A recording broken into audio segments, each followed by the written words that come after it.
Tens of thousands of people gathered in Tehran today for the funerals of Iranian President Ebrahim Raisi and others, of course, the foreign minister and others killed in that helicopter crash over the weekend. Their coffins carried through the massive crowd. Members of the Revolutionary Guard, joined in attendance by leaders of Hamas, Hezbollah, and the Taliban, as well as delegates from Iraq, Qatar, Afghanistan, Russia, and China. I believe Pakistan also.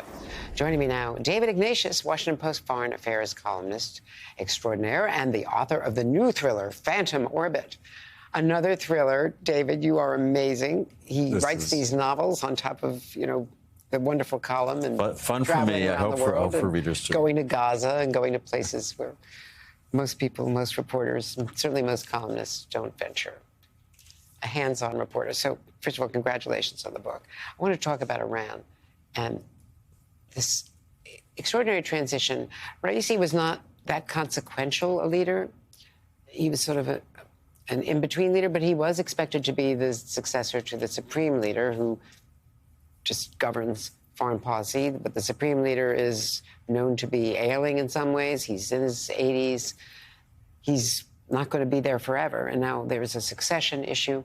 The foreign minister was consequential because he was quietly a hardliner, but he was quietly a go-between on some of these secret talks. And there was just last week talks in Oman between the U.S. and indirect talks, they say, between the U.S. and Iran on so many issues. So Raisi was a figure of the regime. He was the enforcer. He was the judge. He was the disciplinarian. I'm told that U.S. intelligence estimates were that he would not, in fact, replace Ali Khamenei as supreme leader, that the likely successor is Khamenei's son, Mojtaba. So in that sense, there may be a little bit less instability than people might think. The replacement of the foreign minister is fascinating because the person who's now acting foreign minister is the specific individual who's been meeting with Brett McGurk, our deputy national security advisor, top White House person on the Middle East. And I misspoke. That's what I meant, that the foreign minister's successor now is this man who's been... And the other thing is, as you well know, the U.S. intelligence assessment has been that Iran did not want a wider war in Gaza. That it said its proxies were doing this, but that, Hezbollah never opened a real opening a northern front. And they said that they didn't have total control over the Houthis and what they were doing in the Red Sea, but that the others were pretty much under their direction, weaponized by them, of course. But the U.S. has had remarkable, little understood, but meaningful dialogue with Iran since October 7. It's been partly through the Swiss embassy in Tehran, which manages our contacts. We don't have diplomatic relations, but sometimes it's been face-to-face, where McGurk from the White House will go out and meet with an Iranian.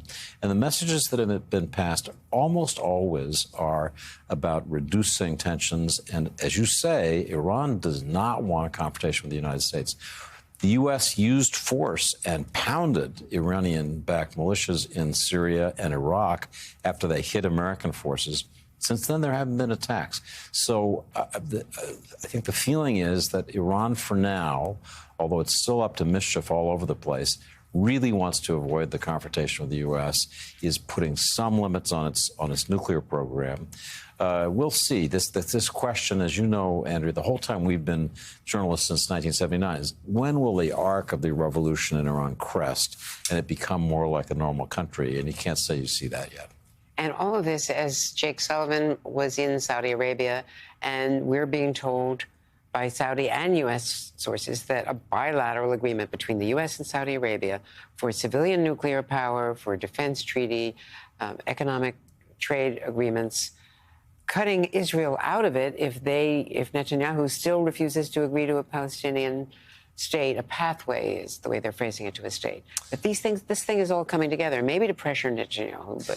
So I think it's now on the way to happening, whether Netanyahu joins or not, but this is a signal to Israel, to the Prime Minister.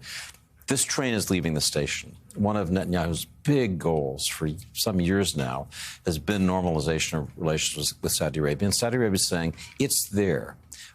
All you have to do is commit to a credible pathway. That's the phrase that the Saudi press agency used, a credible pathway to a two-state solution, no time frame as to when it would happen.